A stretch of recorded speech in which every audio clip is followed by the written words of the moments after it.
माझी वसुंधरा अभियान हा महाराष्ट्र शासनाच्या पर्यावरण आणि वातावरणीय बदल विभागाचा एक प्रमुख उपक्रम आहे, जो 2 ऑक्टोबर 2020 रोजी राज्यात पर्यावरणीय पद्धतींना प्रोत्साहन देण्यासाठी आणि वातावरण कृतींना गती देण्यासाठी सुरू करण्यात आला.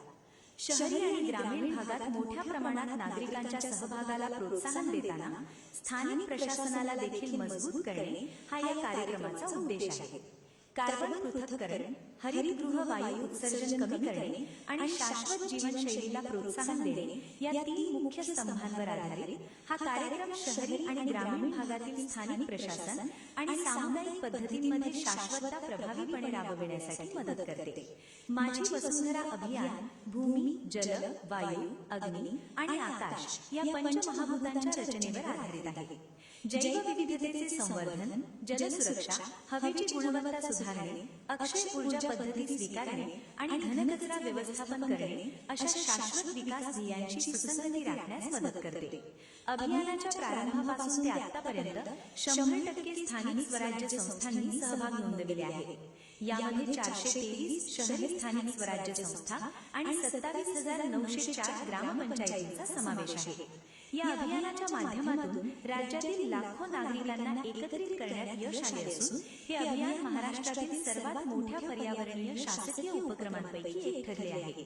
प्रत्यक्षात या अभियानाअंतर्गत 33% राष्ट्रीय हरित आच्छादन लक्ष्यापर्यंत पोहोचण्यासाठी मोठ्या प्रमाणात घनकचरा व्यवस्थापन आणि वृक्षारोपण केले आहे.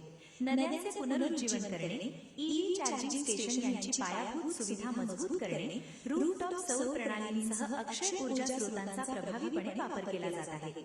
या अभियानाने वातावरणीय बदल कमी करणे, हवा गुणवत्ता व्यवस्थापन कृती आराखडा आणि निव्वळ शून्य उद्दिष्टे पुढे घेऊन जाण्यात मदत केली आहे. माझी वसुंधरा अभियानाच्या माध्यमातून राज्याने सक्रिय व उत्तरदायी भूमिका स्वीकारत वातावरणीय बदलांना सामोरे जाण्याच्या दृष्टीने कार्यक्षम व सक्षम राज्य म्हणून स्वतःची ओळख निर्माण केली आहे. तर मंडळी, हा होता माझी वसुंधरा अभियानाचा संकल्पनेपासूनचा आतापर्यंतचा प्रवास. त्यातील काही महत्त्वाचे टप्पे, उपक्रम आणि भविष्याची वाटचाल अत्यंत संक्षिप्त अशा स्वरूपामध्ये. और अब महाराष्ट्र के राज्यपाल माननीय श्री आचार्य देवव्रत जी से मैं सविनय प्रार्थना करती हूँ कि माझी वसुंधरा के संदर्भ में एक कॉफी टेबल बुक है, उसका विमोचन करें. माझी वसुंधराच्या निवडक यशोगाथा यात समाविष्ट करण्यात आलेल्या आहे. माझी वसुंधरावर केलेला सखोल आणि तपशीलवार अभ्यास यात संकलित केला गेलेला आहे. Moments to be treasured and cherished for times to come. या कॉफी टेबल बुकचा इथे अनावरण होत आहे. जोरदार टाळ्या. आपल्या स्मृतीत राहतील असे सुवर्ण क्षण आणि आपण सर्व याचे साक्षीदार. पर्यावरणाशी निगडीत इंग्रजी भाषेतील संज्ञा मराठीत अनुवादित करून त्याचा शब्दकोश तयार करण्यात आलाय. त्याचंही अनावरण करण्याची विनंती मी महाराष्ट्र राज्याचे राज्यपाल माननीय श्री आचार्य देवव्रतजी यांना विनंती करीन. So this is the Environment Lexicon book. The translation of the terms from English to Marathi. That's right. And requested to kindly unveil this book too.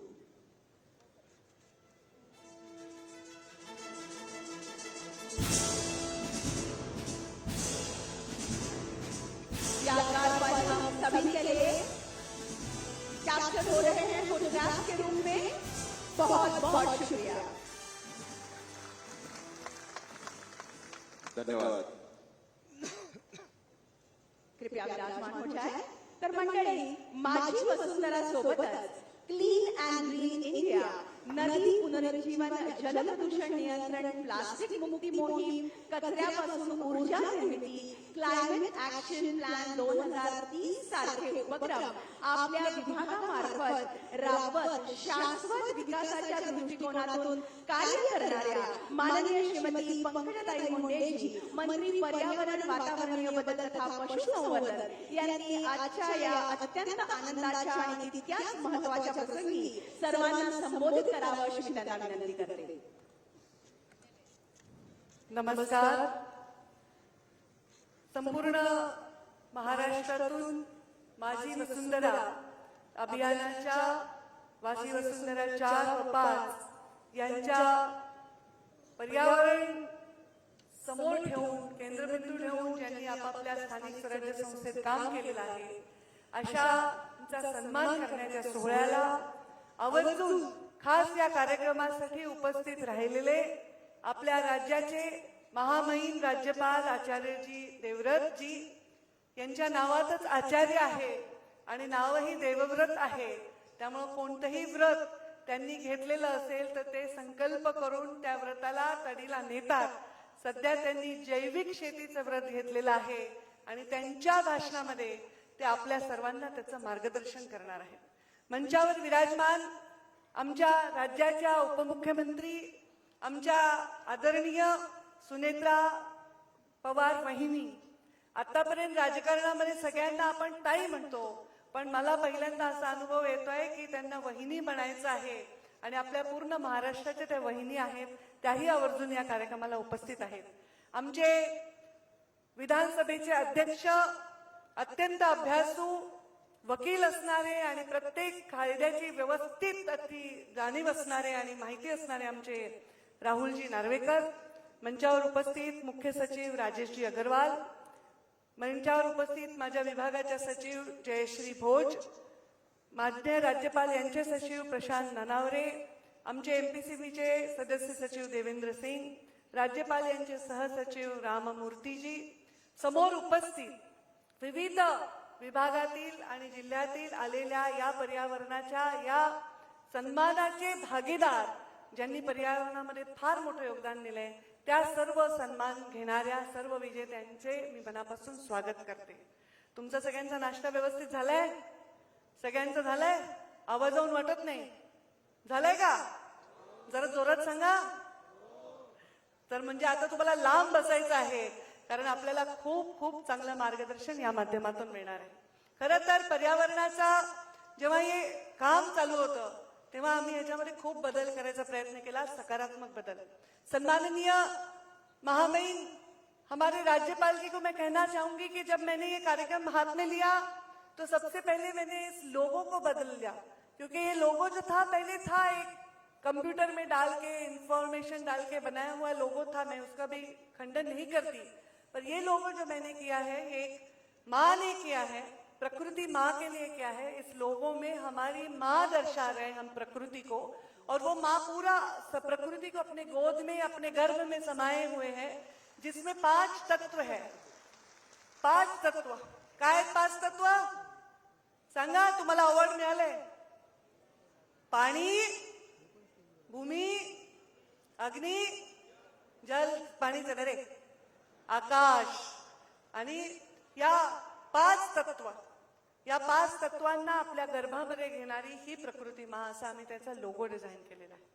आता आपण 4थ्या आणि 5व्या सन्मानाचे तर मानकरी झाला, पण पर्यावरण हा अत्यंत गंभीर विषय आहे आणि पर्यावरण विषय आता असा नाही की आपल्या गावातलं पर्यावरण खराब झालं तर जगावर असर होणार नाही आणि जगाचं खराब झालं तर गावावर त्याचा अंतर पडणार नाही, असा विषय राहिलेला नाही. ही आपल्यासाठी जबाबदारी आहे.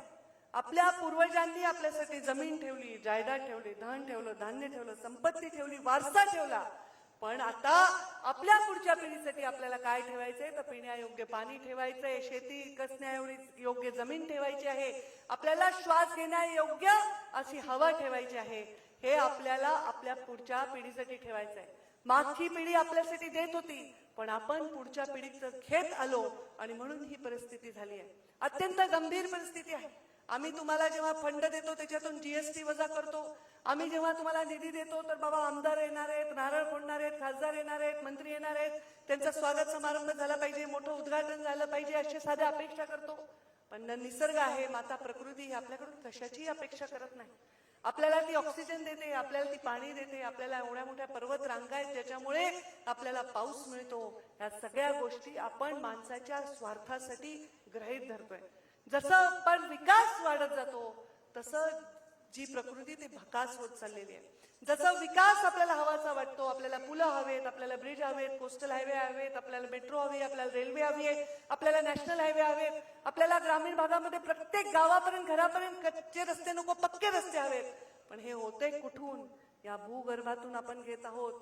या भूगर्भातून आपण पेट्रोल घेत आहोत, डिझेल घेत आहोत, सोनं घेत आहोत, चांदी घेत आहोत, वेगवेगळे मिनरल्स घेत आहोत. पण परत मात्र आपण त्याच्यामध्ये देत नाही आहोत.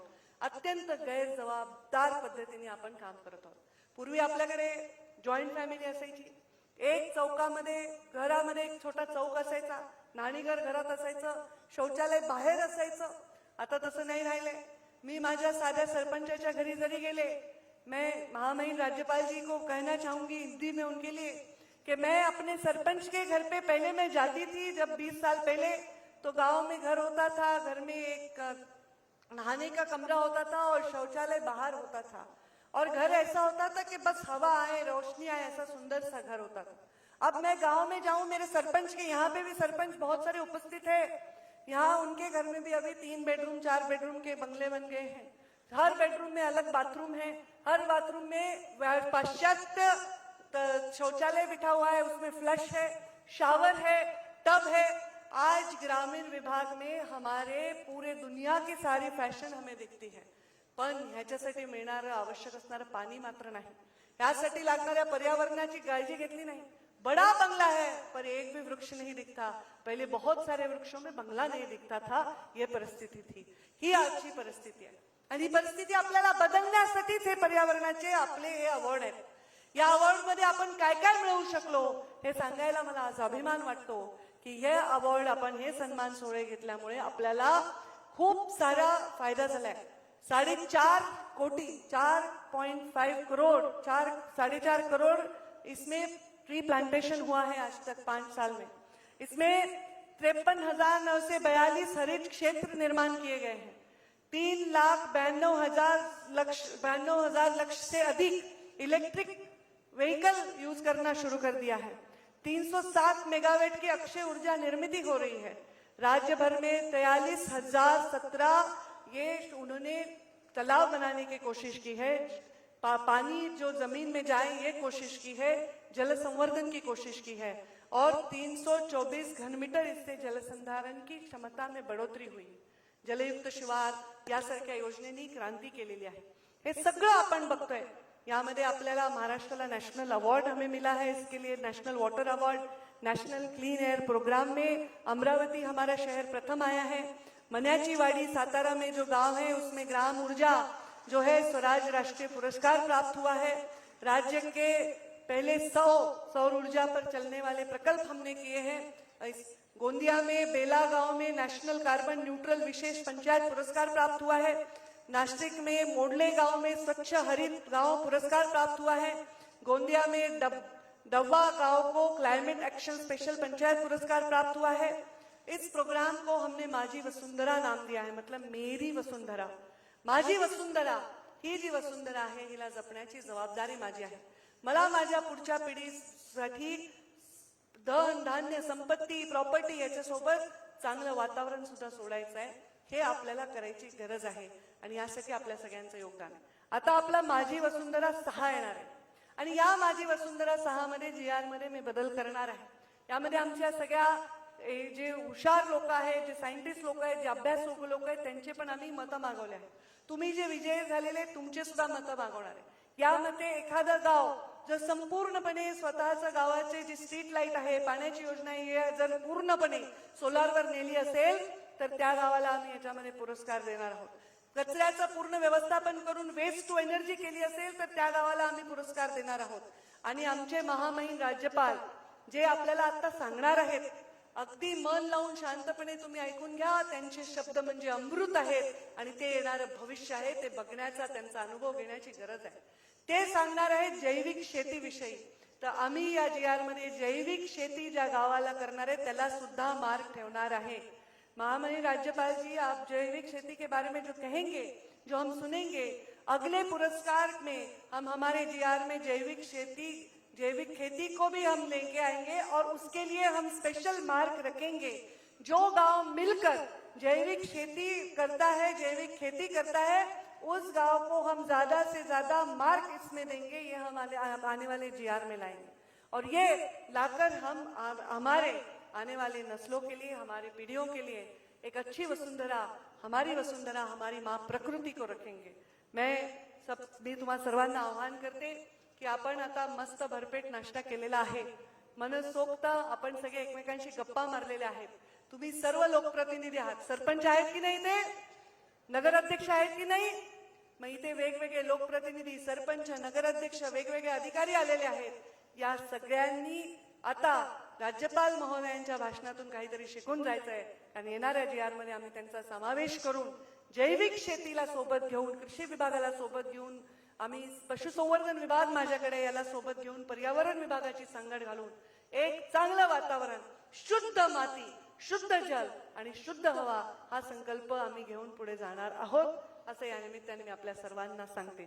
आपल्याकडे तुकाराम महाराजांच्या आपण ओव्या म्हणतो, आपल्याकडे आपण तुकडोजी महाराजांच्या ग्रामगीता ऐकतो। या सगळ्या गीतांमध्ये हेच सांगितलेलं आहे की आपल्याला जे प्रत्येक निसर्गाच्या गोष्टीचं संरक्षण करायचं आहे आणि हे संरक्षण आपल्याकडून व्हायचं आहे। आपल्याला सर्व कळतं आणि दुसऱ्याला कळत नाही असं आपण मानू नये, म्हणून सांगणाराची हुशार झाला, ऐकणारा वाया गेला, ऐसा समज ज्याने केला, बुडाला तो अहंकारे।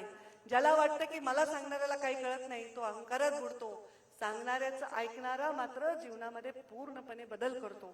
आज मला महामहिम जे सांगणार आहे, तुम्हाला जे सांगणार आहे ते अत्यंत महत्वाचं आहे, ते सगळे मन लावून ऐकालच।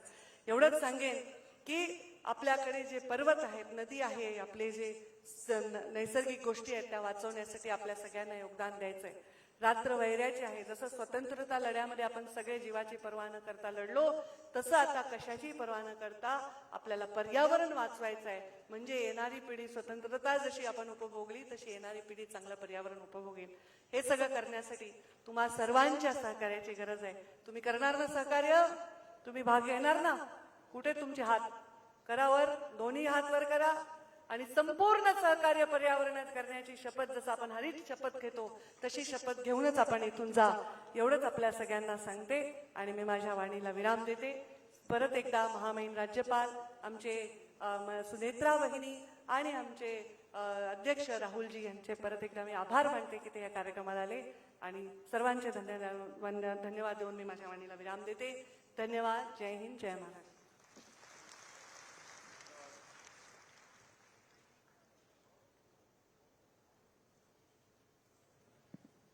धन्यवाद माननीय मंत्री महोदया पंकजाताई मुंडे। आणि यानंतर मी महाराष्ट्र विधानसभेचे अध्यक्ष ॲडव्होकेट राहुल नार्वेकरजी यांना विनंती करीन की इथे उपस्थित सर्वांना संबोधित करावं आणि त्यांचं मार्गदर्शन करावं।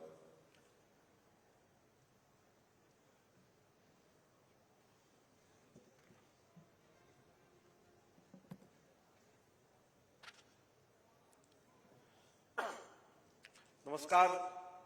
माझी वसुंधरा या अत्यंत पर्यावरण उपयोगी कार्यक्रमासाठी आवर्जून उपस्थित असणारे राज्याचे आदरणीय राज्यपाल माननीय श्री आचार्य देवव्रतजी, त्याचप्रमाणे या कार्यक्रमासाठी आवर्जून उपस्थित असणाऱ्या राज्याच्या उपमुख्यमंत्री श्रीमती सुनेत्रा पवार वहिनी, त्याचप्रमाणे या कार्यक्रमासाठी इकडे उपस्थित असणाऱ्या आपले मुख्य सचिव, त्याचप्रमाणे राज्यपालांचे सचिव, या ठिकाणी उपस्थित असणारे या पर्यावरण खात्याच्या सचिव श्रीमती जयश्री भोज, उपस्थित सर्व मान्यवर आणि राज्याच्या कानाकोपऱ्यातून आलेले ग्रामपंचायतीतले प्रतिनिधी असतील किंवा स्थानिक स्वराज्य संस्थेतील इतर प्रतिनिधी असतील,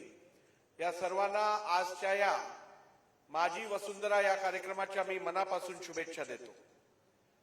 हा कार्यक्रम खरं तर राज्यातील विविध स्थानिक स्वराज्य संस्था, मग त्या ग्रामपंचायत असतील किंवा इतर स्थानिक स्वराज्य संस्था असतील, या संस्थांनी केलेलं पर्यावरण उपयोगी काम याला ओळखून त्यांना प्रोत्साहन देण्याकरिता हा कार्यक्रम इकडे आयोजित करण्यात येत आहे।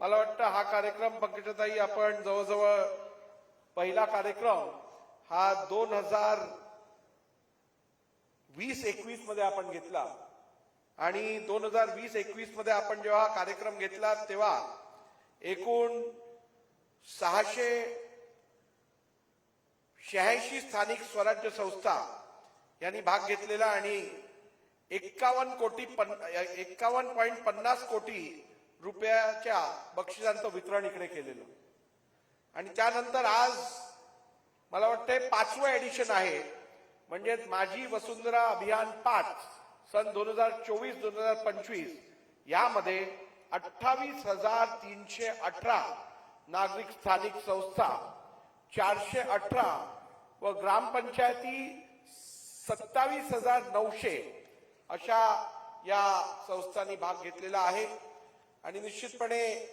हे बक्षीस वितरण ज्या वेळेला होईल त्यावेळेला सगळ्यांनाच उत्सुकता असेल की कोणी या पर्यावरण उपयोगी कार्यक्रमामध्ये अव्वल कामगिरी केली आहे. पण माझ्या सगळ्यांनाच शुभेच्छा आहे कारण पर्यावरण यांचं संरक्षण करणं ही केवळ एकाची दोघाची किंवा फक्त शासनाची जबाबदारी नसून ही जबाबदारी प्रत्येक नागरिकाची आहे. आपल्या सर्वांनाच माहित आहे की आपल्या जी आयडिओलॉजी आहे त्याच्यात वसुदैव कुटुंबकम आपली विचारधारा याच्यात वसुदैव कुटुंबकम मध्ये आपण विश्वास ठेवतो म्हणजेच पूर्ण जग हे माझा परिवार आहे, हा माझा परिवार आहे आणि या परिवाराचं संरक्षण करणं हे माझं कर्तव्य आहे, हे आपलं सिद्धांत आहे. आणि त्यामुळे या जगाला सुरक्षित ठेवण्यासाठी या जगाला योग्यरित्या चांगलं पर्यावरण मिळण्यासाठी आपण सातत्याने प्रयत्नशील राहणं हे आपलं कर्तव्य आहे. बांधवांनो, एक गोष्ट मी आवर्जून सांगू इच्छितो, हे पर्यावरण, हे जग, ही पृथ्वी ही आपल्याला वारसात मिळालेली असं समजून चालणार नाही. ही आपल्याला आपल्या पाठच्या पिढीने वारसात दिलेली आहे असं समजणं अत्यंत चुकीचं आहे. खरं तर ही सृष्टी, ही पृथ्वी, हे पर्यावरण आपण पुढच्या पिढीकडनं एक त्यांचं ऋण म्हणून आपल्याकडे घेतलेलं आहे आणि ज्या वेळेला आपण ही पृथ्वी, ही सृष्टी, हे वातावरण, हे पर्यावरण आपल्या पुढच्या पिढीच्या ताब्यात देऊ त्यावेळेला यात अधिक चांगला बदल झाला पाहिजे आणि आपल्याकडे प्राप्त झालेली आहे त्यापेक्षा चांगली पृथ्वी आणि चांगलं वातावरण, पर्यावरण हे आपल्या पुढच्या पिढीकडे देणं हे तुमचं आणि माझं कर्तव्य आहे. मला खात्री आहे येणाऱ्या काळात आपण सर्वजण या गोष्टींकडे अत्यंत बारकाईने नजर ठेवून या जगातलं पर्यावरण निश्चितपणे सुधारण्यासाठी आपण प्रयत्नशील राहाल. या ठिकाणी अत्यंत लोकउपयोगी कार्यक्रम आयोजित केल्याबद्दल मी पर्यावरण खात्याचे आणि आमच्या धडाडीच्या पर्यावरण मंत्री श्रीमती पंकजाताई मुंडे यांचं मनापासून मी अभिनंदन करतो. जेव्हापासून त्यांनी या खात्याच्या धुरा आपल्या हातात घेतलेल्या आहेत तेव्हापासून खरोखरच आपल्याला पर्यावरणाबद्दल एक जागरूकता संपूर्ण राज्यात दिसून येत आहे. त्याबद्दल पंकजाताई आपले मनापासून अभिनंदन आणि असंच कार्य आपण यापुढेही करत राहाल. याचा अर्थ असा नव्हे की याच खात्यामध्ये आपण असं कार्य कराल. अधिक चांगलं कार्य इतर पण आपल्या हातनं घडत राहील. महाराष्ट्राची सेवा अशीच आपण करत राहाल अशा आपल्याला शुभेच्छा देतो आणि परत एकदा हा अत्यंत लोकउपयोगी कार्यक्रम आयोजित केल्याबद्दल सर्वांचे अभिनंदन करतो. खूप खूप धन्यवाद. जय हिंद, जय महाराष्ट्र. धन्यवाद माननीय अध्यक्ष साहेब. मी आता महाराष्ट्र राज्याच्या माननीय उपमुख्यमंत्री माननीय श्रीमती सुनेत्राताई पवारजी यांना विनंती करीन की आपलं मनोगत व्यक्त करावं आणि आपल्या सर्वांना इथे उपस्थित सर्वांना संबोधित करावं. नमस्कार. माझी वसुंधरा अभियान सोहळ्याच्या निमित्तानं आवर्जून उपस्थित असलेले सन्माननीय राज्यपाल आचार्य देवव्रत साहेब, महाराष्ट्र विधानसभा अध्यक्ष ॲडव्होकेट राहुल नार्वेकरजी, ज्यांच्या मार्गदर्शनाखाली हा संबंध सोहळा चाललेला आहे अशा पर्यावरण मंत्री पंकजाताई मुंडे, राज्याचे मुख्य सचिव श्री राजेश अग्रवाल,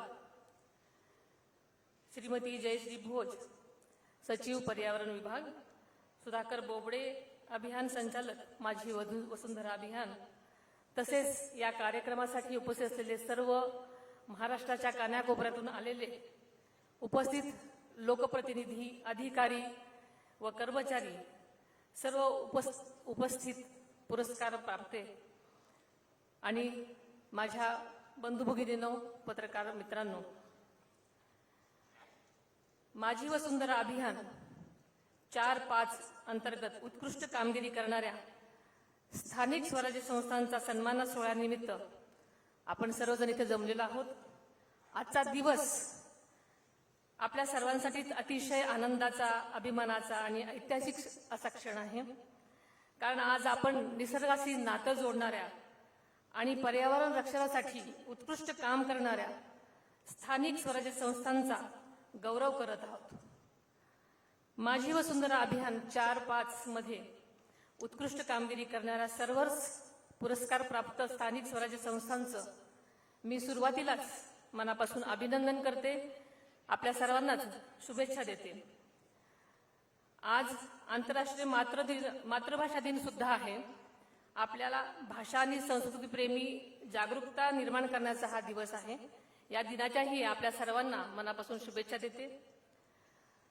आत्ताच पंकजाताईंनी सांगितल्याप्रमाणे पृथ्वी, वायू, जल, अग्नी आणि आकाश या पंचतत्वांचं जतन करणं ही आपली संस्कृती आहे.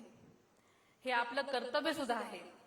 आज संपूर्ण जगभरामध्ये हवामानाचं संकट आपल्यासमोर उभं असताना माझी वसुंधरा अभियान 4-5 या टप्प्यांमध्ये आपण ज्या पद्धतीनं वृक्षारोपण, घनकचरा व्यवस्थापन आणि जलसंधारणाची कामं केली आहेत ही अत्यंत कौतुकास्पद आहेत.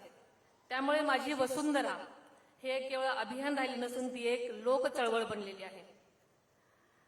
पर्यावरण संरक्षण आणि शाश्वत विकासाचा विचार करताना आपल्याला दिवंगत उपमुख्यमंत्री अजितदादांची आठवण आल्याशिवाय राहत नाही. निसर्गाच्या बाबतीमध्ये त्यांच्या मनात असलेलं हळवेपण आपल्या सर्वांनीच अनेकदा पाहिलेलं आहे. आज आपण पाहिलं तर अनेक क्षेत्रामध्ये महाराष्ट्राने देशाला दिशा दिली आहे. परंतु हा विकास केवळ आर्थिक वाढीपुरता मर्यादित नसून तो शाश्वत, पर्यावरणपूरक आणि भावी पिढ्यांचा विचार करणारा असावं असं आदरणीय दादांचं स्वप्न होतं. माझी वसुंधरा अभियान हा राज्य शासनाच्या पर्यावरण बदल विभागातर्फे राज्यात राबवण्यात येणारा अनोखा असा एकात्मिक असा उपक्रम आहे. अभियानाची रचना कार्बन पृथक्करण, हरित वायूंचे उत्सर्जन कमी करणे आणि नागरिकांमध्ये शाश्वत जीवनशैलीचा प्रचार करणे या 3 स्तंभावर आधारित आहे. महाराष्ट्र हे कृषीप्रधान राज्य आहे. शेती असंच क्षेत्र आहे की ज्याची निर्भरता ही निसर्गावर अवलंबून आहे. जमीन, पाणी, हवा या नैसर्गिक घटकांवरती शेती अवलंबून आहे, आपल्या सर्वांनाच माहिती आहे. त्यामुळं वातावरण बदलामुळे सर्वात जास्त प्रभावित हे आपले शेतकरी बांधव होत असतात. याची नोंद आपण सर्वांनीच घेतली पाहिजे. हरित महाराष्ट्र योजनेअंतर्गत राज्यामध्ये 1,00,000 हेक्टर बांबू लागवडीचे उद्दिष्ट निश्चित करण्यात आलेलं आहे. मनरेगा योजनेतून बांबू व्यतिरिक्त वाळा, शेवगा, फळपीक, फुलपीक, इतर वृक्ष, तुती लागवड अशा अनेक पुनर्विकासाचे करण्यासाठी शेतकऱ्यांना प्रोत्साहित केले जात आहे. बांबू उद्योगाला प्राधान्य देण्यासाठी राज्य शासनातर्फे 1,534 कोटी रुपयांची तरतूद करण्यात मान्यता देण्यात आलेली आहे. या अभियानांतर्गत ज्यांना पुरस्कार मिळालेला आहे त्यांची जबाबदारी आणखीनच वाढलेली आहे. कचरा व्यवस्थापन असेल तर इतर गोष्टी असतील, त्यामध्ये विकास करत असताना नवीन तंत्रज्ञानाचा आपण अवलंब केला पाहिजे. यामध्ये लोकसहभाग वाढवला पाहिजे. खरं तर सार्वजनिक जीवनामध्ये कोणतीही चळवळ उभी करायची असेल, तिचे सातत्य टिकवायचे असेल तर या चळवळीशी निष्ठेनं जोडलेल्या कार्यकर्त्यांची नितांत आवश्यकता असते. एक व्यक्ती संकल्प करू शकते, दिशा देऊ शकते, पण त्या संकल्पाला जन आंदोलनाचे स्वरूप देण्याचे सामर्थ्य कार्यकर्त्यांच्या एकजुटीत असते. खरं तर आपल्याला माहिती नसेल, मी स्वच्छता अभियानाच्या कामात प्रत्यक्ष अनुभवलेले अनेक क्षण आहेत. जेव्हा एखादा सामान्य कार्यकर्ता मनापासून पेटून उठतो आणि त्या कार्याला स्वतःचं ध्येय मानतो तेव्हाच चळवळ यशाच्या दिशेने वाटचाल करू शकते. आदरणीय अजितदादा आणि आर आबांच्या कालखंडात उभारलेली ग्राम स्वच्छता आणि निर्मल ग्राम चळवळ ही देशासाठी आदर्शवत ठरली. गावांगावात निर्माण झालेला लोकांचा सहभाग, महिलांची युवकांची भूमिका आणि स्वच्छतेकडे पाहण्याचा बदललेला दृष्टिकोन, त्यामुळे ही चळवळ केवळ शासकीय योजना न राहता लोकांची स्वतःची चळवळ बनली. मी माझ्या काटेवाडीसारख्या छोट्या गावापासून स्वच्छतेच्या चळवळीला सुरुवात केली. ही चळवळ माझ्या गावाला स्वच्छ सुंदर बनवून गेलीच, पण आंतरराष्ट्रीय पातळीवर सार्क देशाच्या संमेलनामध्ये मला जाण्याचं भाग्य लाभलं. स्वच्छतेच्या प्रवासात काम करताना माझी एक ठाम भूमिका समजूत आहे की कोणतीही चळवळ ही एक व्यक्तीपुरती घडत नाही, तर ध्यास घेतलेल्या असंख्य कार्यकर्त्यांच्या मोहळामुळे आकाराला येते. आपण महाराष्ट्रात असे अनेक आदर्श निर्माण केले आहेत आणि भविष्यातही स्वच्छता, पर्यावरण आणि अवसंतुलनाच्या जतनासाठी ही चळवळ परंपरा पुढे नेण्याचा आपला संकल्प आहे. स्थानिक पातळीवर सुरू असलेला हा प्रवास राष्ट्रीय आणि आंतरराष्ट्रीय पातळीवर पोहोचण्यासाठी आपली क्षमता आहे आणि या दिशेने आपण सर्वजण एकजुटीनं वाटचाल करूया. हे अभियान यशस्वीपणे आणि मोठ्या प्रमाणात राबवल्याबद्दल मी पर्यावरण मंत्री पंकजाताई आणि त्यांच्या टीमचं मनापासून अभिनंदन करते, त्यांना शुभेच्छा देते. महाराष्ट्र हे वेगानं वाढणारं राज्य आहे, परंतु ही वाढ पर्यावरणपूरक, सर्वसमावेशक आणि शाश्वत असणं आवश्यक आहे. विकास आणि पर्यावरण यांचा समतोल राखत वैज्ञानिक नियोजन आणि लोकसभाच्या बळावर आपण वातावरण अनुकूल महाराष्ट्र घडवूयात. चला आपण सर्वजण मिळून भविष्यातील पिढ्यांसाठी सुरक्षित, हरित आणि सक्षम महाराष्ट्र उभारण्याचा संकल्प करूयात. परत एकदा आपल्याला सर्वांना शुभेच्छा देते आणि इथेच थांबते. धन्यवाद. जय हिंद, जय महाराष्ट्र. धन्यवाद माननीय श्रीमती सुनेत्राताई पवार जी. और अब मैं महाराष्ट्र राज्य के राज्यपाल माननीय श्री आचार्य देवव्रत जी इनसे विनती करता हूं कि अध्यक्षीय भाषण के लिए आए और यहां उपस्थित सभी का मार्गदर्शन करें.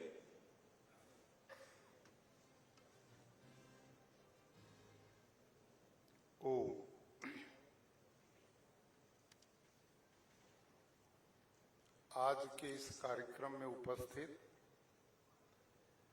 आदरणीय श्रीमती सुनेत्रा पवार जी, माननीय उप मुख्यमंत्री महाराष्ट्र, माननीय श्री राहुल नार्वेकर जी, अध्यक्ष महाराष्ट्र विधानसभा, माननीय श्रीमती पंकजा गोपीनाथ मुंडे जी, पर्यावरण एवं जलवायु परिवर्तन मंत्री श्री राकेश अग्रवाल जी, मुख्य सचिव, श्रीमती जयश्री भोजी, सचिव पर्यावरण जलवायु परिवर्तन विभाग,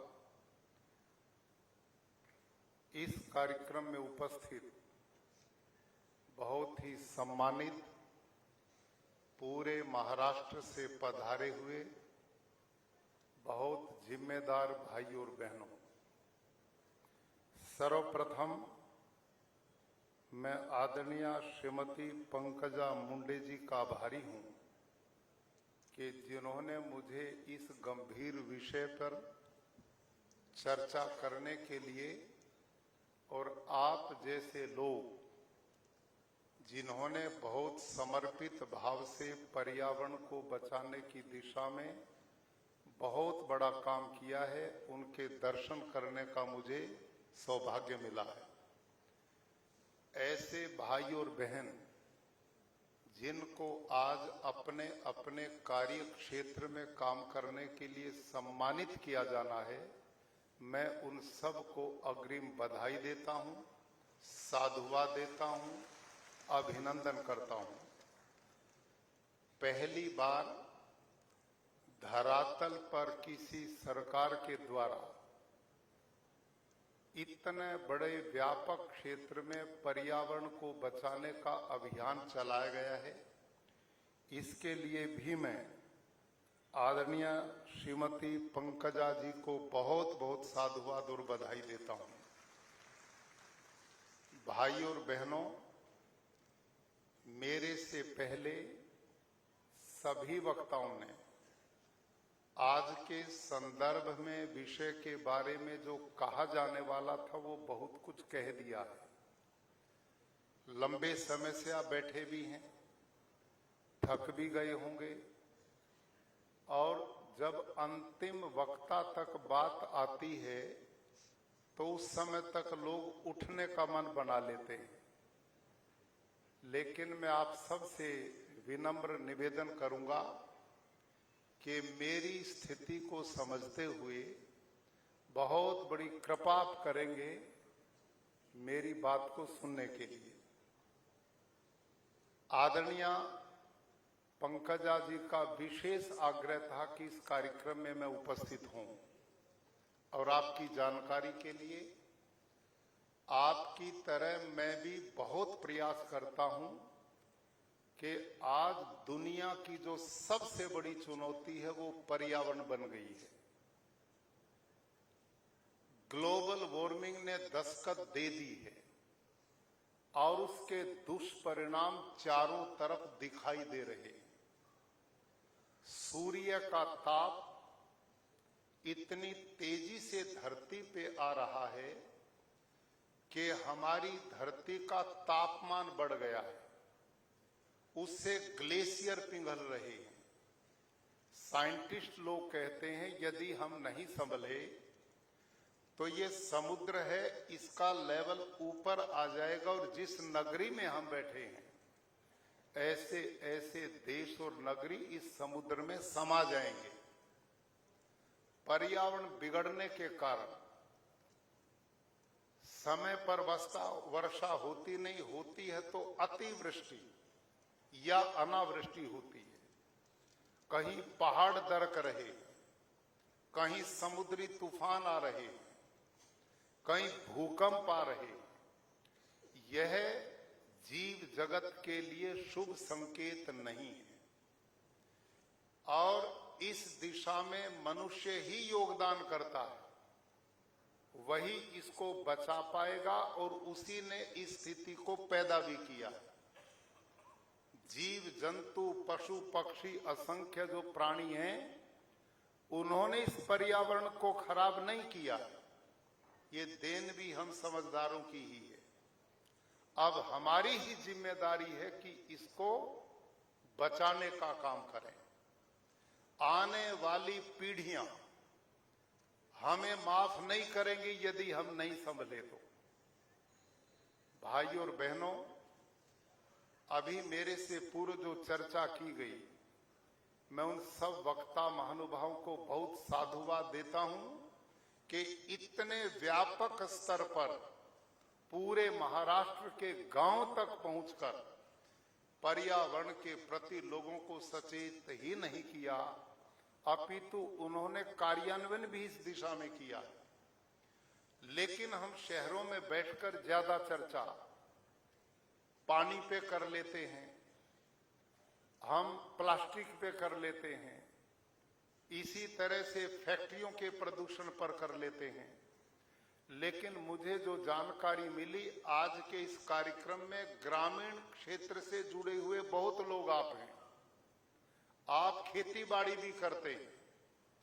हम खेती बाड़ी के द्वारा हो रहे प्रदूषण को नहीं जान पाते, लेकिन आपको समझना है कि बहुत बड़ा इस पर्यावरण को खराब करने में आज जो रासायनिक खेती है इसका बहुत बड़ा योगदान है।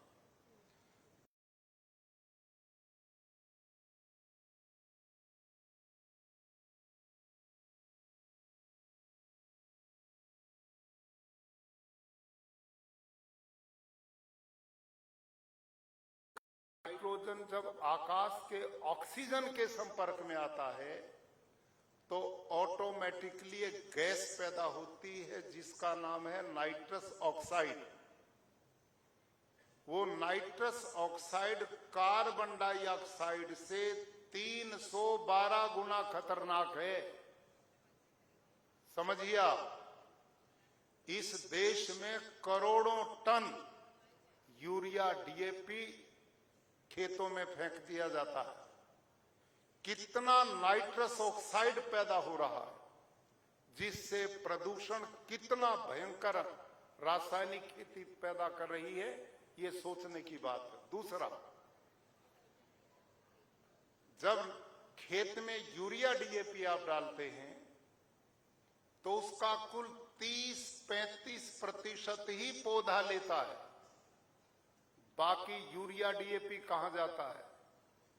एक तो नाइट्रस ऑक्साइड में चला जाता है, दूसरा पानी में मिलकर भूमिगत जल में जाके मिल जाता है, और 35-40% जो हिस्सा है वो पौधे के तने में जाकर फल में, साग में, भाजी में, अनाज में मिलता है। और वो कहां जाता है?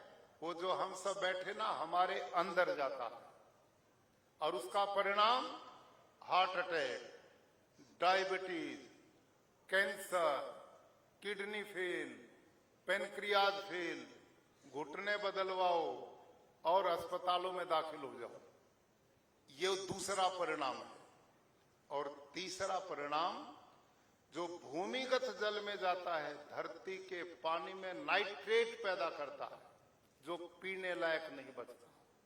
मैं लोगों को पूछता हूं, आज से 20-30 साल पहले ये पानी की बोतलें जो लोगों के हाथ में आप देखते हैं, कौन लिए फिरता था? कोई नहीं लिए फिरता था। हम कहीं पर भी पानी पी लेते थे, लेकिन आज नहीं पी सकते। क्यों नहीं पी सकते? क्योंकि हमने दुनिया भर की फैक्ट्री के पानी को बोरिंग करके धरती में उतार दिया। थोड़े से पैसे के स्वार्थ के लिए हम आने वाली पीढ़ियों के भविष्य को बर्बाद कर रहे हैं। और ये रासायनिक खेती, जिसके द्वारा पर्यावरण भी दूषित हो रहा है, धरती माता बंजर होगी नहीं, हो चुकी है।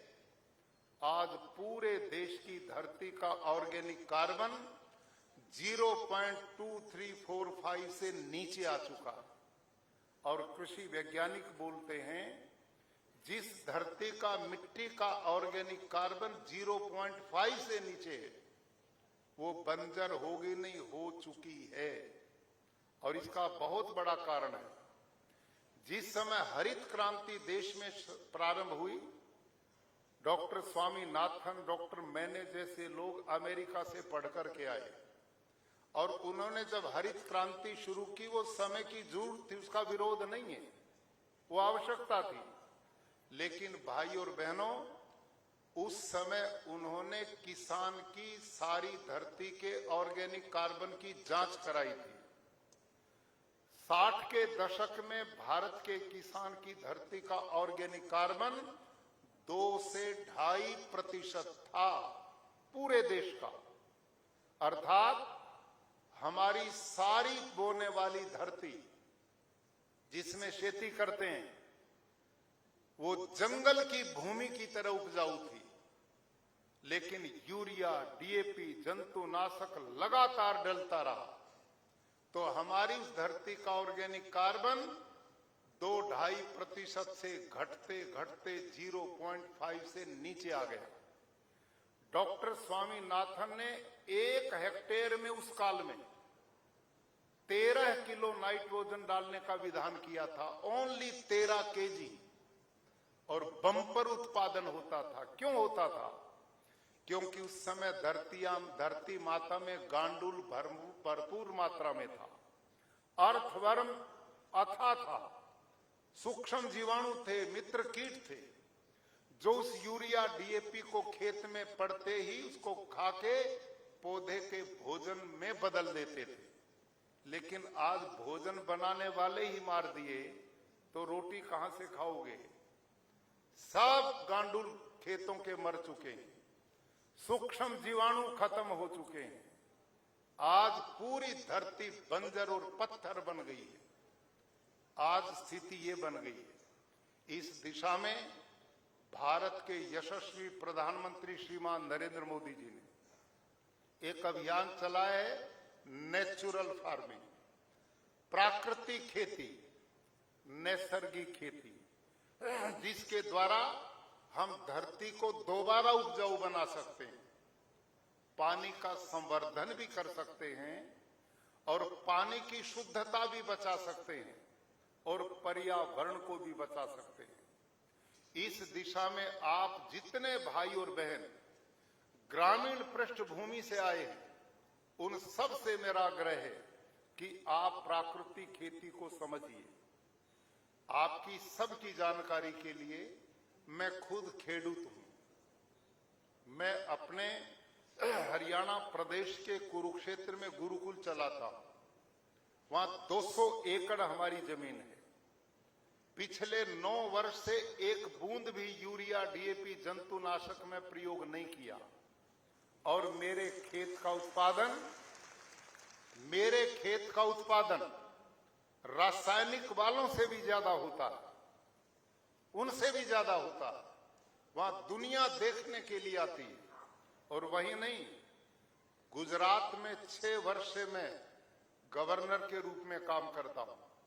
आते ही मैंने ये अभियान चलाया और इस समय गुजरात में 8 लाख किसान प्राकृतिक खेती करना शुरू कर चुके हैं। और ये अभियान मैं चाहता हूं हमारे महाराष्ट्र में भी चलना चाहिए। इससे किसान की आय बढ़ेगी। प्राकृतिक खेती में खर्चा बिल्कुल नहीं है। आपकी धरती दोबारा युवा बन जाएगी, पर्यावरण बचेगा, गौ माता बचेगी, लोगों का स्वास्थ्य बचेगा, जो सबसे कीमती है। भाई और बहनों, यह प्राकृतिक खेती जो है, इसको थोड़ा सा आप समझो। ये जैविक खेती नहीं है जिसका प्रचार मैं करता हूं। यह ऑर्गेनिक फार्मिंग नहीं है।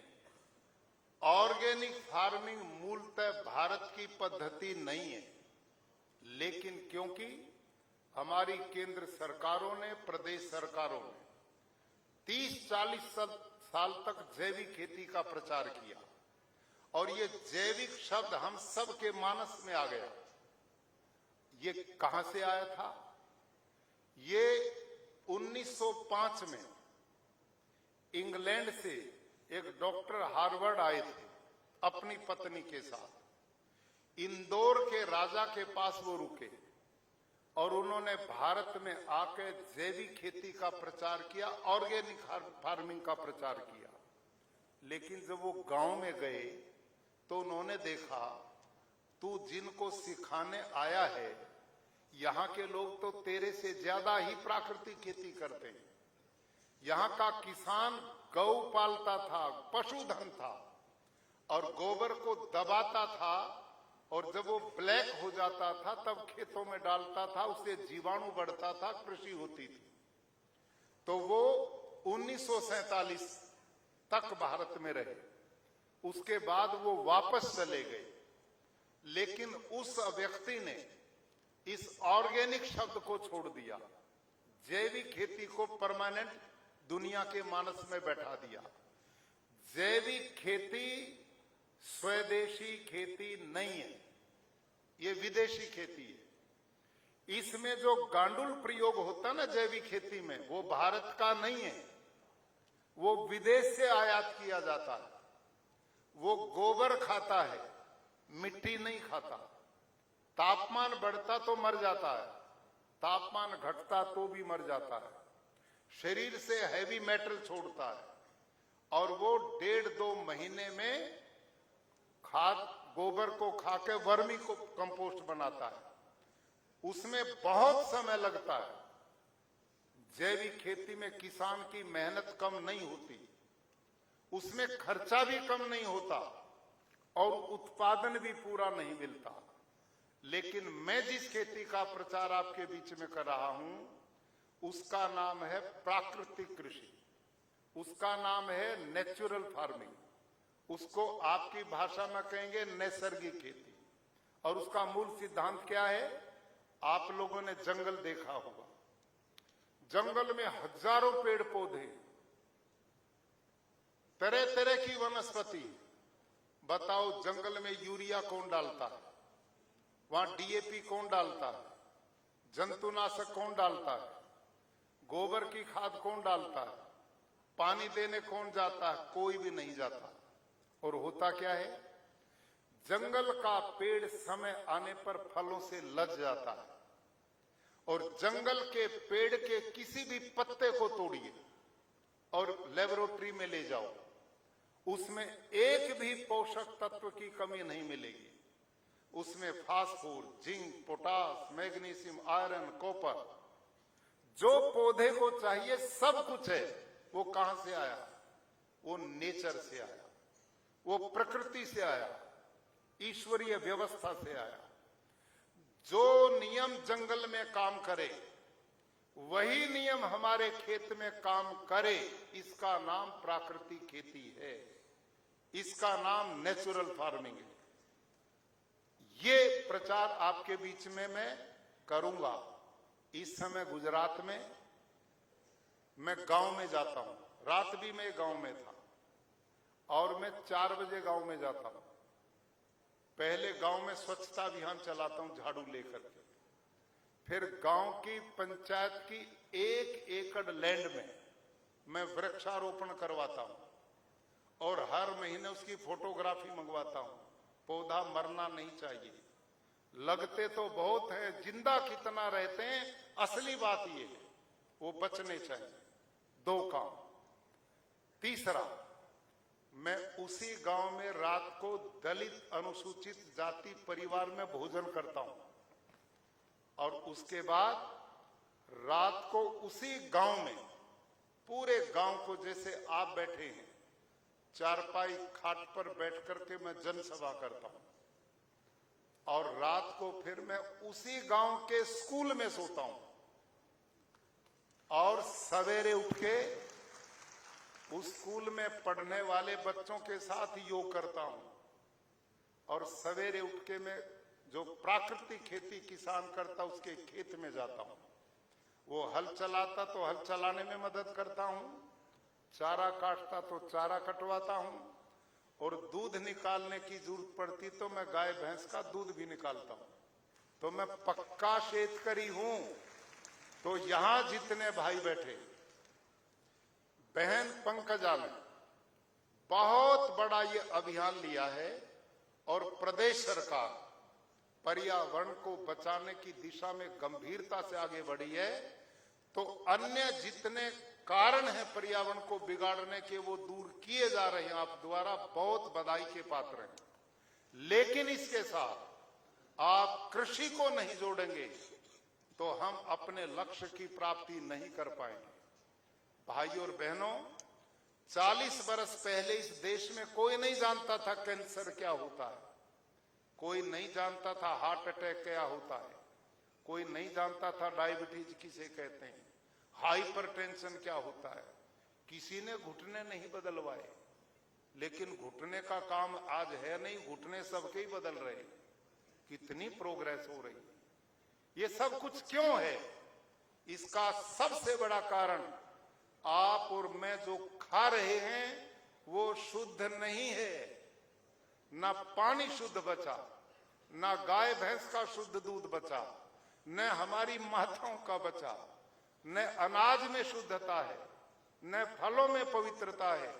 सब में रसायन आ रहे हैं जो मेरे आपकी बीमारियों का कारण बन रहे हैं, पर्यावरण के दूषण का काम बन रहे हैं। मैं अभी जल संरक्षण का एक विषय है। प्राकृतिक खेती ऐसी है जिसमें जल संरक्षण के लिए अलग से खर्चे करने की जरूरत नहीं पड़ती।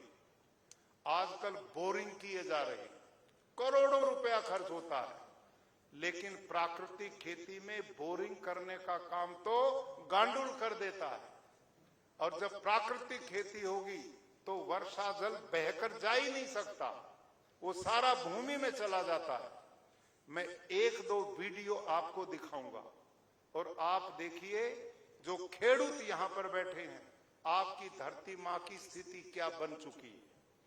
भाइयों, वो वीडियो जिसके हाथ में चलाना भाई, पहला वीडियो आप उसके द्वारा देखेंगे। 5 जून 2024 की एक घटना है कि गुरुकुल ज्योतिसर जिला कुरुक्षेत्र में छात्रों की संख्या बढ़ने के कारण हमने अपने पड़ोसी ऐसे एक किसान से 5 एकड़ जमीन लीज पर ली, जिसमें छात्रों के लिए ग्राउंड बनाया जा सके। उसकी फेंसिंग के लिए प्रबंधक समिति ने निर्णय लिया कि उसमें ड्रिल मशीन के द्वारा जमीन में होल करके पाइप लगाकर उसमें तार फेंसिंग की जाए, ताकि बच्चे अंदर सुरक्षित रह सकें। तो उसमें ड्रिल मशीन से जब हम छिद्र करने लगे तो जोर लगा करके भी 63 सीसी का इंजन उस भूमि में 2 इंच से ज्यादा छिद्र नहीं कर पाया। और दूसरी जगह जब होल किया वहां पर भी मशीन फेल हो गई। लेकिन फिर हमने विचार किया कि यह जमीन इतनी कठोर क्यों है? क्या गुरुकुल कुरुक्षेत्र की जिस जमीन में हम प्राकृतिक खेती करते हैं, क्या वो भी जमीन इतनी कठोर है? तो हम ड्रिल मशीन को गुरुकुल कुरुक्षेत्र के खेतों में लेकर के गए। तो वहां पर जब ड्रिल की गई तो कुल 30 सेकंड में 2.5 फीट गहराई तक ड्रिल मशीन ने छिद्र बना दिया। वो आप इन चित्रों से भी देख सकते हैं। मेरे प्यारे किसान भाई और बहनों, ये सब कुछ अंतर किस बात का है कि हमने देखा कि जिस किसान से हमने ग्राउंड के लिए जमीन लीज पर ली है, उसमें किसान पिछले 40-45 वर्षों से केवल रासायनिक खेती करता है, जिसका परिणाम यूरिया, डीएपी, जंतुनाशक, पेस्टिसाइड, इंसेक्टिसाइड ने सभी केचुए, अर्थवर्म मार दिए, सूक्ष्म जीवाणु खत्म कर दिए, धरती पत्थर बन गई, बंजर बन गई। इसका परिणाम है कि इस समय भारत की धरती पानी नहीं पी रही। वर्षा जल जब बरसता है तो ऊपर वाली 6 इंच मिट्टी को बहा करके ले जाता, बाढ़ आ जाती है। और भूमिगत जल को हम ट्यूबवेलों के द्वारा, पंप्स के द्वारा खींच करके निकाल रहे हैं, और वर्षा जल धरती माता पी नहीं रही है। इस कारण भूमिगत जल घटता जा रहा है, जमीन बंजर होती जा रही, पत्थर होती जा रही। अब इसको बंद करो जबकि भैया, गुरुकुल बंद करो। कुरुक्षेत्र के प्राकृतिक खेती, भाइयों और बहनों, ये बिल्कुल प्रैक्टिकल घटना आपके बीच में है। जब ये घटना मेरे साथ घटी तो मैंने देश के अलग अलग भागों में यूनिवर्सिटीज में, जो एग्रीकल्चर यूनिवर्सिटीज है, उनमें ऐसा सोचा कि भाई तुम अपनी जमीन को देखो, वो ठीक है या ऐसा ही है।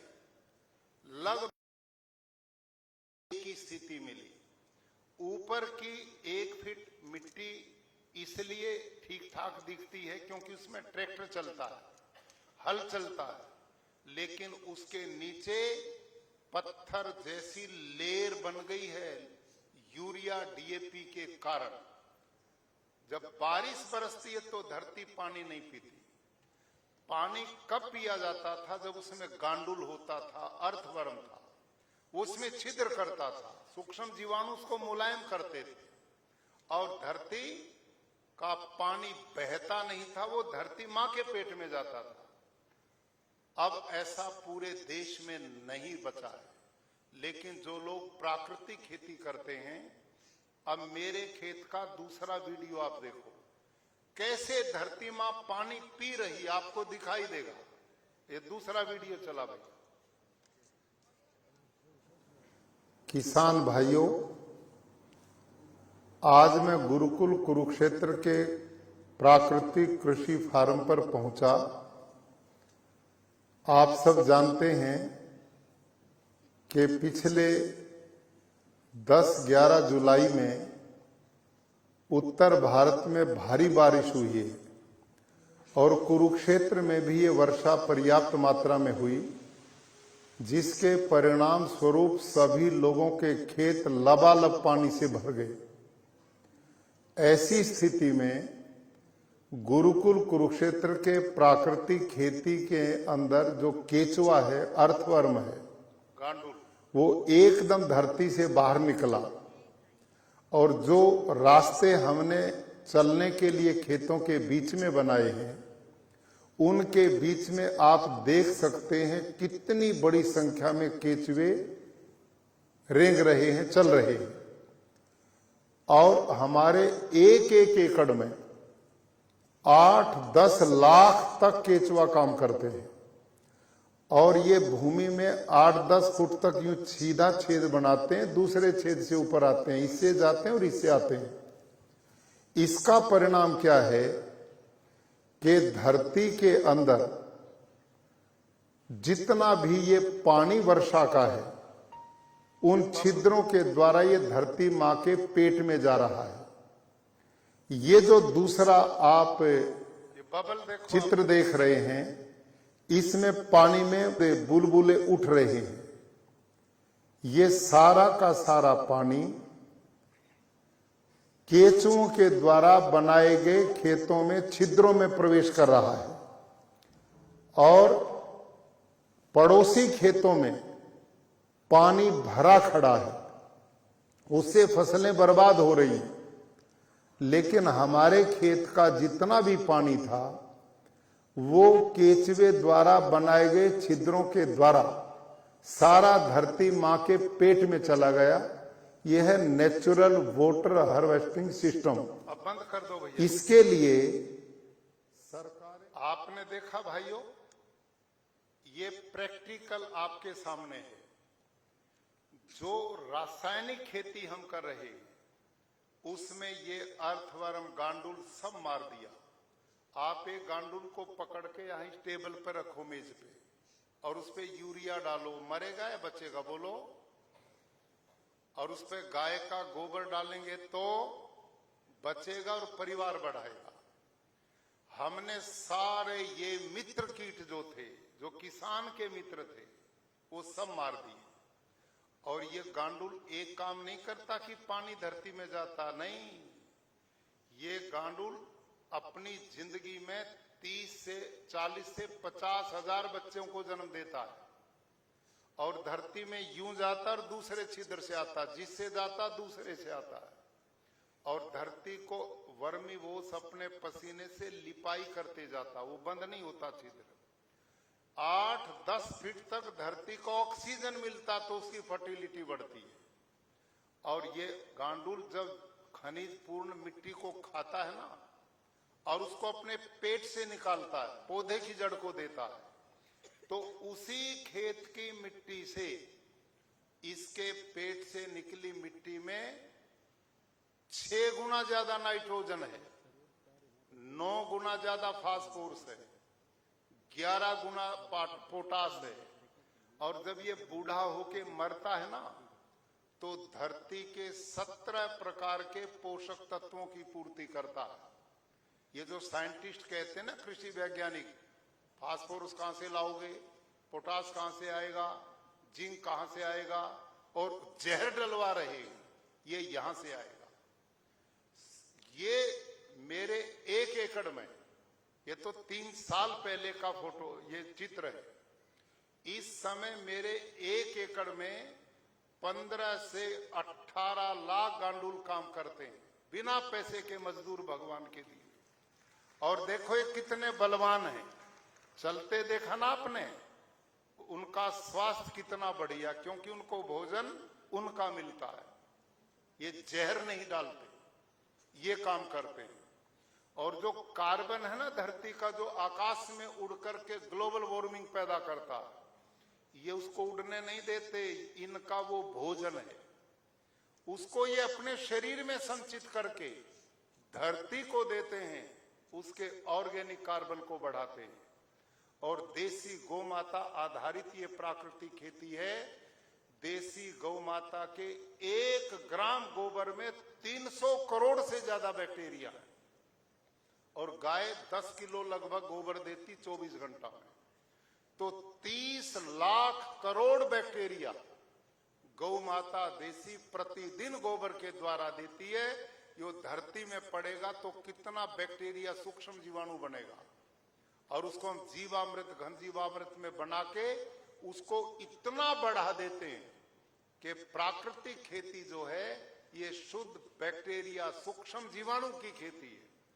ये सूक्ष्म जीवाणु जितना बढ़ेंगे, गांडुल जितना बढ़ेगा, मित्र कीट जितना धरती में बढ़ेगा, वो पौधों का भोजन बनाने वाले कुक हैं। ये है कुक। और कुक को ही मार दिया तो भोजन कौन बनाएगा? ये पाप हमने किया है। सारी धरती को बंजर बना दिया, पर्यावरण को दूषित कर दिया। 2.5 लाख करोड़ का यूरिया डीएपी प्रतिवर्ष विदेश से भारत सरकार खरीदती है। 3,000 रुपए में एक बैग आता है, किसान को 300 में देते हैं। इतना पैसा बाहर दिया, धरती को उससे बंजर किया, पौधों को जहरीला किया, वो हमने खाया, बीमार हुए, फिर अस्पताल में गए इलाज के लिए। 2.5 लाख करोड़ वो और 10 लाख करोड़ का व्यापार इन अस्पताल और दवाइयों का चलता है। इतना पैसा यदि हम बचा दें तो माननीय प्रधानमंत्री जी का मिशन विकसित भारत अपने आप बन जाएगा। ये काम हम कर सकते हैं। कितना बड़ा काम हो सकता है। स्वस्थ रहेंगे, निरोग रहेंगे और ये धरती मां बचेगी। पृथ्वी, वायु, जल, आकाश, अग्नि, ये 5 महाभूत बोलते हैं, महातत्व हैं, जिनसे मेरा आपका शरीर बनता है, सबका शरीर बनता है। ये शुद्ध होंगे तो शरीर निरोग रहेगा और वो अशुद्ध होंगे तो हम कभी स्वस्थ रह ही नहीं सकते। सीधा सिद्धांत है। और हमारे यहाँ तो इन पृथ्वी, वायु, जल, आकाश को यूं ही नहीं कहा, इनको देवता कहा है। पृथ्वी देवता, जल देवता, वायु देवता, अग्नि देवता, चंद्र देवता, इनको देवता बोले। हमें जीवन देते हैं, हमने जीवन देने वालों को ही दूषित कर दिया। आज सूर्य की रश्मियां डायरेक्ट धरती पर अल्ट्रा वायलेट किरणें छोड़ रही हैं, जो हमारे शरीरों में अनेक रोग पैदा करने का कारण बने। और ये हवा तो बहुत जरूरी है, 3 मिनट ना मिले तो राम नाम सत है। तो इतना इसको सारा अशुद्ध कर दिया। धरती मां, पृथ्वी सब जहरीली बना दी। आने वाली पीढ़ियां हमें कैसे माफ करेंगी? तो लंबी चर्चा न करते हुए, आप सब बहुत जिम्मेदार लोग आए, पूरे प्रदेश से आए। आप लोगों ने पर्यावरण को शुद्ध बनाने में बहुत बड़ा योगदान दिया है। उसी के लिए आज आपका सम्मान भी होना है। आप जैसे प्रतिष्ठित लोग जब इस दिशा में बढ़ेंगे तो बाकी लोग भी इस रास्ते पे आएंगे। गीता में भगवान कृष्ण लिखते हैं, कहते हैं, महाजनों ये न गतस अपंथा।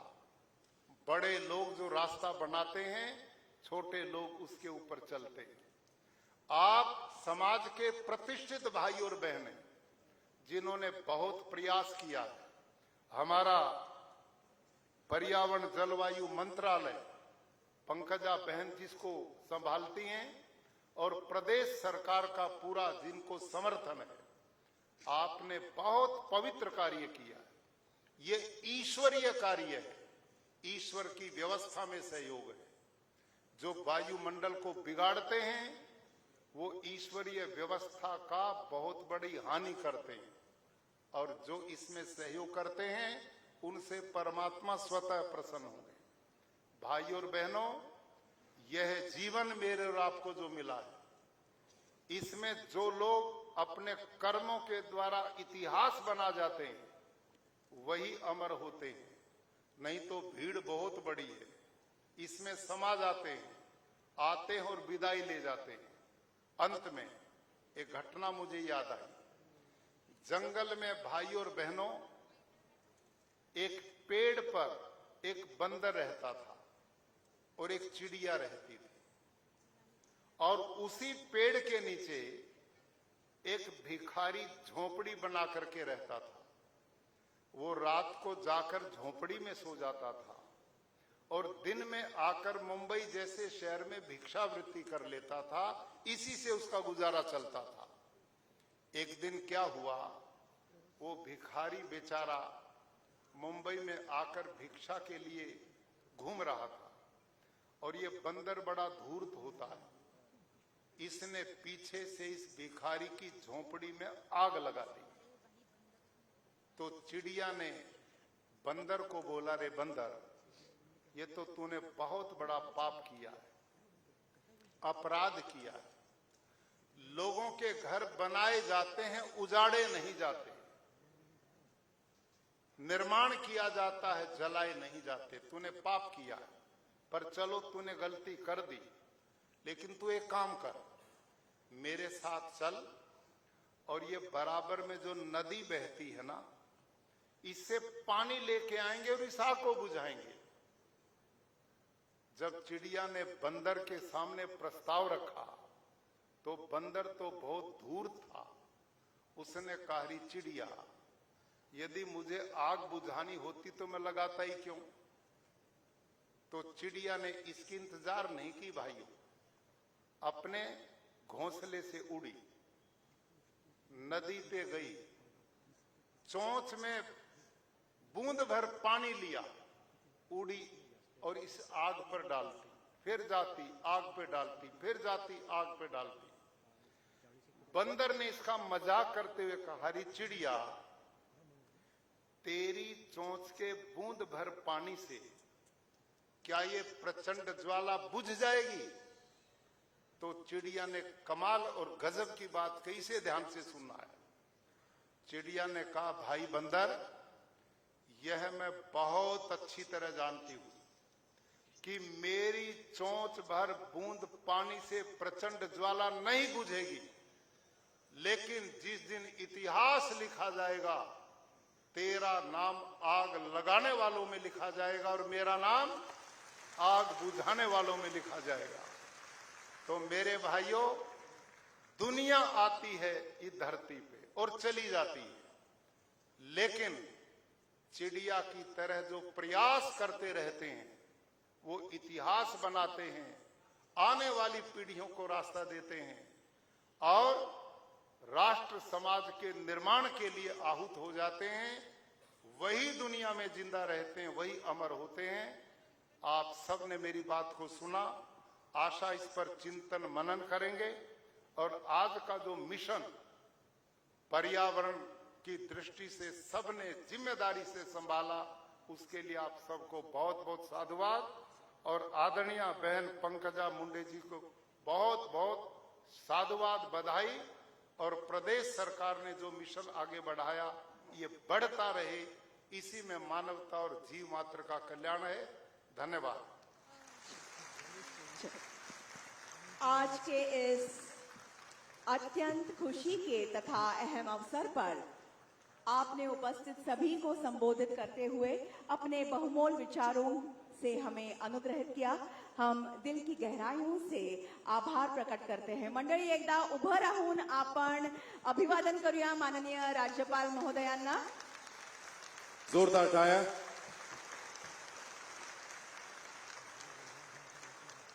धन्यवाद।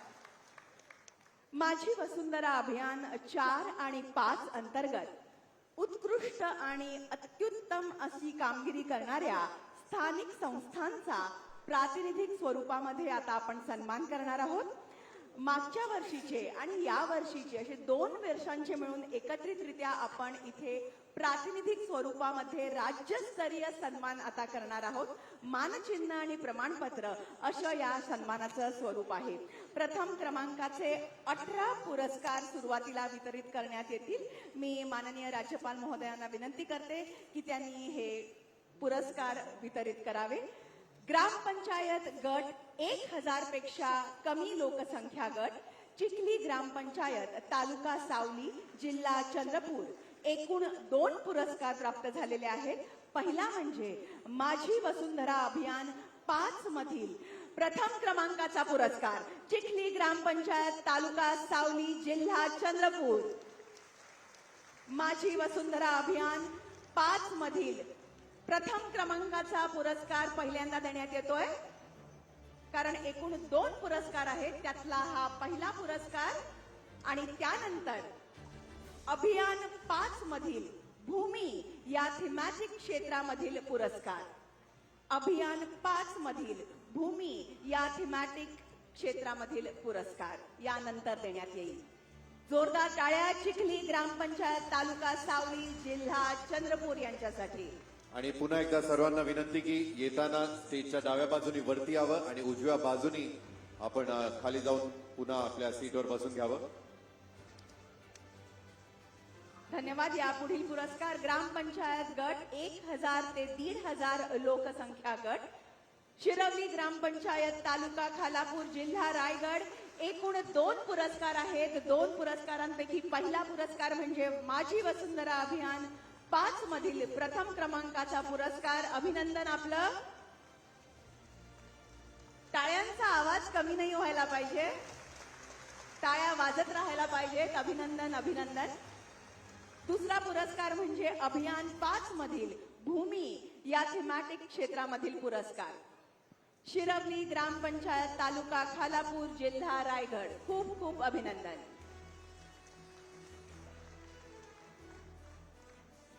पुढचा पुरस्कार ग्रामपंचायत गट 1500 पेक्षा कमी लोकसंख्या गट, मान्याची वाडी तालुका पाटण जिल्हा सातारा. माझी वसुंधरा अभियान 4 मधील प्रथम क्रमांकाचा पुरस्कार. अभिनंदन आपलं. मान्याची वाडी तालुका पाटण जिल्हा साताऱ्याची टीम. माझी वसुंधरा अभियान 4 मधील प्रथम क्रमांकाचा पुरस्कार. मंडळी आपले फोन सायलेंट वरती असतील तरी देखील टाळ्यांचा व्हॉल्यूम हा जोरातच असला पाहिजे.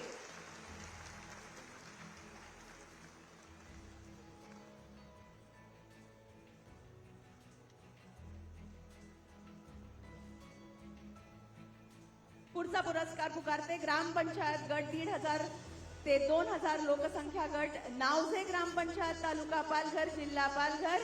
माझी वसुंधरा अभियान 5 मधील प्रथम क्रमांकाचा पुरस्कार.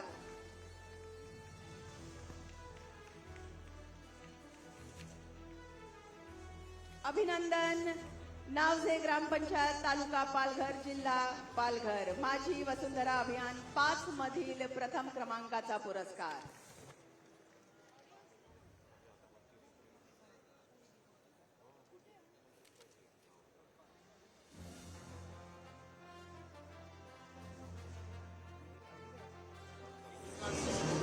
पुढची कॅटेगरी ग्रामपंचायत गट 3000 ते 2500 लोकसंख्या गट, मोडाळी ग्रामपंचायत तालुका इगतपुरी जिल्हा नाशिक.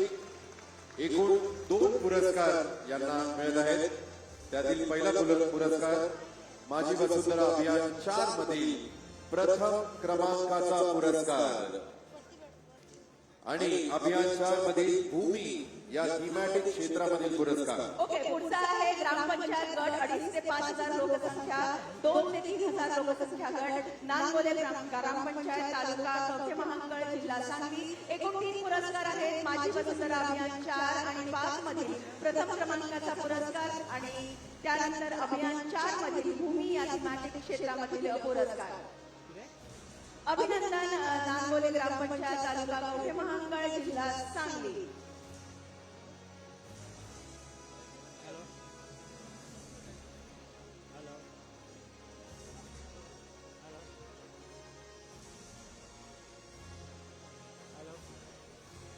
धन्यवाद आणि अभिनंदन.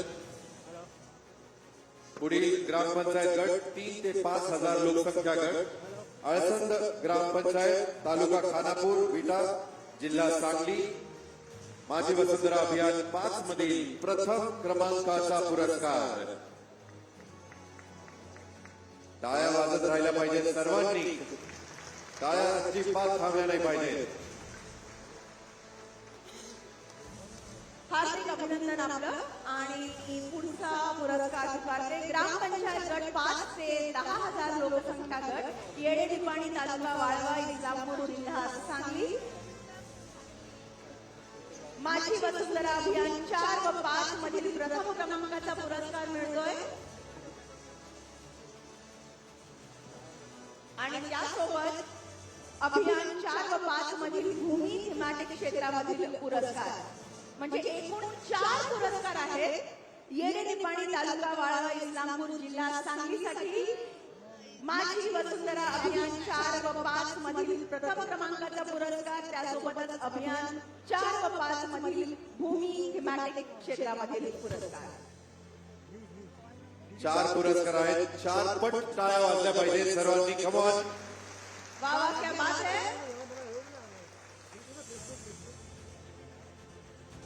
अभिनंदन.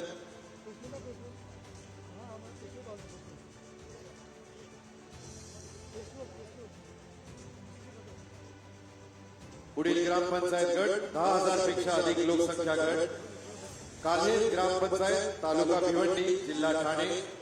एकूण 2 पुरस्कार. माझी वसुंधरा अभियान 5 मधील प्रथम क्रमांकाचा पुरस्कार आणि अभियान 5 मधीलच भूमी या थीमॅटिक क्षेत्रामधील पुरस्कार. अभिनंदन काल्हेर ग्रामपंचायत तालुका भिवंडी जिल्हा ठाणे.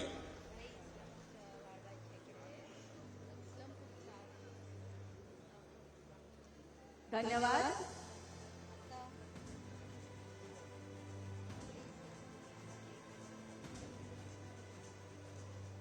पुढील पुरस्कार ग्रामपंचायत गट 10,000 पेक्षा अधिक लोकसंख्या गट चिनावल ग्रामपंचायत तालुका रावेर जिल्हा जळगाव. एकूण 2 पुरस्कार आहेत. माझी वसुंधरा अभियान 4 मधील प्रथम क्रमांकाचा पुरस्कार आणि त्यासोबत अभियान 4 मधील उंच उडी या भागात पुरस्कार. अभिनंदन चिनावल ग्रामपंचायत तालुका रावेर जिल्हा जळगाव. माझी वसुंधरा अभियान 4 मधील प्रथम क्रमांकाचा आणि त्यासोबतच अभियान 4 मधील उंच उडी या भागात पुरस्कार. आता पुढील काही पुरस्कार देण्याची विनंती मी माननीय उपमुख्यमंत्री महोदया श्रीमती सुनेत्राताईंना करते. नागरी स्थानिक स्वराज्य संस्था नगर परिषद व नगर पंचायत गट 15,000 पेक्षा कमी लोकसंख्या गट 5 गणी नगर परिषद जिल्हा सातारा. एकूण 3 पुरस्कार. माझी वसुंधरा अभियान 4 व 5 मधील प्रथम क्रमांकाचा पुरस्कार आणि त्यासोबतच अभियान 4 मधील भूमी या थीमॅटिक क्षेत्रामधील पुरस्कार. 5 गणी नगर परिषद जिल्हा सातारा. खूप खूप अभिनंदन आपलं. कॉंग्रॅच्युलेशन. पुढील पुरस्कार नगर परिषद व नगर पंचायत गट 1,500 ते 2,500 लोकसंख्या गट दहिवडी नगर पंचायत जिल्हा सातारा. एकूण 3 पुरस्कार. माझी वसुंधरा अभियान 4 मधील प्रथम क्रमांकाचा पुरस्कार, माझी वसुंधरा अभियान 5 मधील तृतीय क्रमांकाचा पुरस्कार व अभियान 4 मधील भूमी या थीमॅटिक क्षेत्रामधील पुरस्कार. दहिवडी नगर पंचायत जिल्हा सातारा. अभिनंदन. लोकसंख्या 15,000 ते 25,000 या गटातील हे पुरस्कार. धन्यवाद. पुढील पुरस्कार मी पुकारते. नगर परिषद व नगर पंचायत गट 15,000 ते 25,000 लोकसंख्या गट मंचर नगर पंचायत जिल्हा पुणे. एकूण 3 पुरस्कार आहेत. माझी वसुंधरा अभियान 5 मधील प्रथम क्रमांकाचा पुरस्कार, माझी वसुंधरा अभियान 4 मधील द्वितीय क्रमांकाचा पुरस्कार आणि अभियान 4 मधील उंच उडी या थीमॅटिक क्षेत्रामधील पुरस्कार. यांनी देखील हॅट्रिक मारलेली आहे. 3 पुरस्कार आहेत. अभिनंदन. मंचर नगर पंचायत जिल्हा पुणे. धन्यवाद. प्लीज ज्यांना पुरस्कार मिळालेले प्लीज तुम्ही खाली बसून घ्या. प्लीज मंच सोडा. प्लीज मंच सोडा.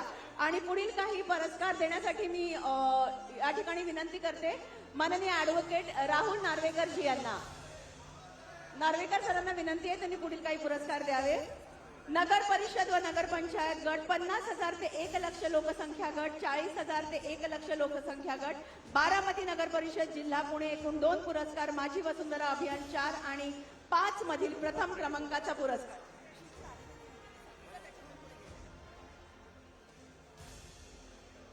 जरा ऍडजस्ट करा. फोटोसाठी सगळ्यांनी जरा साईडला व्हा. तुम्हाला फोटोग्राफर तिथे जरा इन्स्ट्रक्शन देत आहेत. प्लीज साईडला व्हा. बारामती नगर परिषद जिल्हा पुणे. अभिनंदन आपलं. एकूण 2 पुरस्कार यांना मिळत आहेत इथे.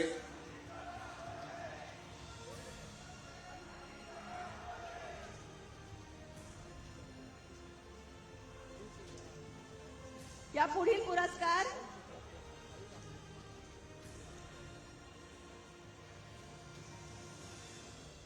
शिरूर नगर परिषद जिल्हा पुणे एकूण 4 पुरस्कार, माझी वसुंधरा अभियान 4 व 5 मधील प्रथम क्रमांकाचा पुरस्कार आणि अभियान 4 व 5 मधील भूमी या थीमॅटिक क्षेत्रामधील पुरस्कार.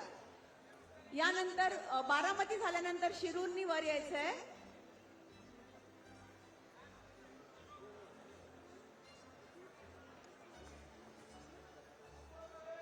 सर्वांना विनंती की प्लीज इथे घोषणा करू नये.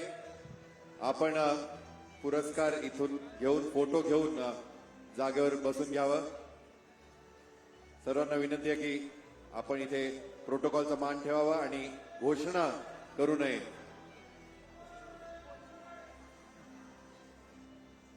धन्यवाद बारामतीकर, धन्यवाद, अभिनंदन आपलं. आणि आता शिरूरला मी आमंत्रित करते मंचावरती. शिरूर नगर परिषद जिल्हा पुणे एकूण 4 पुरस्कार, माझी वसुंधरा अभियान 4 व 5 मधील प्रथम क्रमांकाचा पुरस्कार आणि त्यासोबतच अभियान 4 व 5 मधील भूमी या थीमॅटिक क्षेत्रामधील पुरस्कार. आणि ही कॅटेगरी आहे नगर परिषद व नगर पंचायत गट. 25,000 ते 50,000 लोकसंख्या गट, 25,000 ते 40,000 लोकसंख्या गट. अभिनंदन शिरूर नगर परिषद जिल्हा पुणे.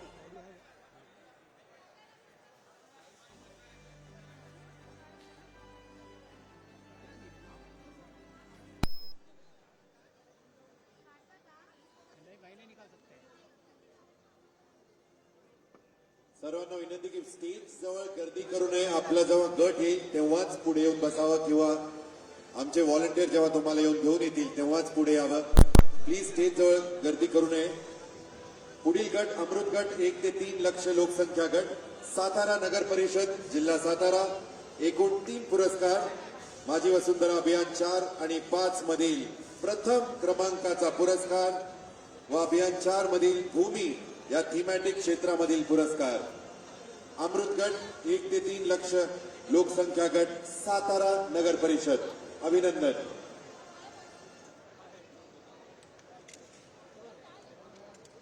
प्लीज स्टेज जवळ गर्दी करू नये. जे पुरस्कार विजेते आहेत त्यांना यायला तिथे जागा सोडावी. सर्वांना विनंती आहे की प्लीज कोऑपरेट करावं. पुढील पुरस्कार अमृत गट 3 ते 10 लक्ष लोकसंख्या गट, पनवेल महानगरपालिका जिल्हा रायगड. एकूण 2 पुरस्कार आहेत.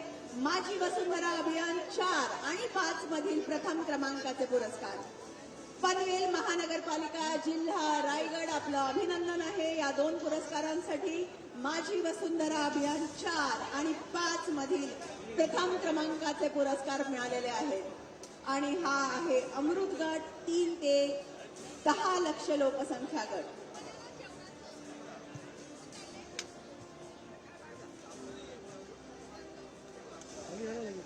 आणि या कॅटेगरी मधील शेवटचा पुरस्कार अमृत गट मध्ये 10 लक्षपेक्षा अधिक लोकसंख्या गट, पिंपरी चिंचवड महानगरपालिका जिल्हा पुणे. एकूण 3 पुरस्कार, माझी वसुंधरा अभियान 4 आणि 5 मधील प्रथम क्रमांकाचा पुरस्कार आणि अभियान 5 मधील भूमी या थीमॅटिक क्षेत्रामधील पुरस्कार. अभिनंदन पिंपरी चिंचवड महानगरपालिका जिल्हा पुणे.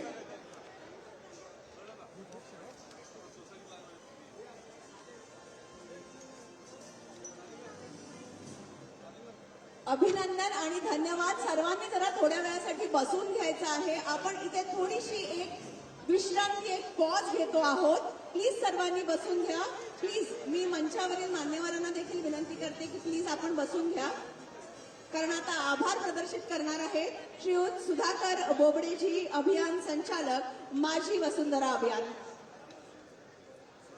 नमस्कार. माझी वसुंधरा अभियान सन्मान सोहळ्यासाठी आज आवर्जून उपस्थित राहिलेले महामहिम श्री आचार्य देवव्रत राज्यपाल महाराष्ट्र आणि गुजरात राज्य यांनी आमच्या पंकजाताईंनी काल त्यांना विनंती केली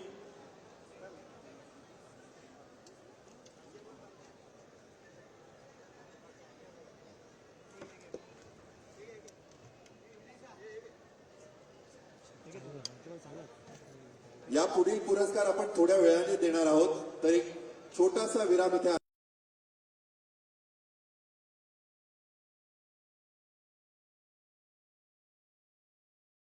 इथे गर्दी करू नका स्टेज समोर. वरती येण्याजागी तिथे प्लीज बसून घ्यावं सगळ्यांनी. आजच्या या कार्यक्रमासाठी उपस्थित महाराष्ट्र आणि गुजरात राज्याचे राज्यपाल माननीय आचार्यजी देवव्रतजी, आमच्या मंत्री महोदयांनी काल त्यांना कार्यक्रमात एक विनंती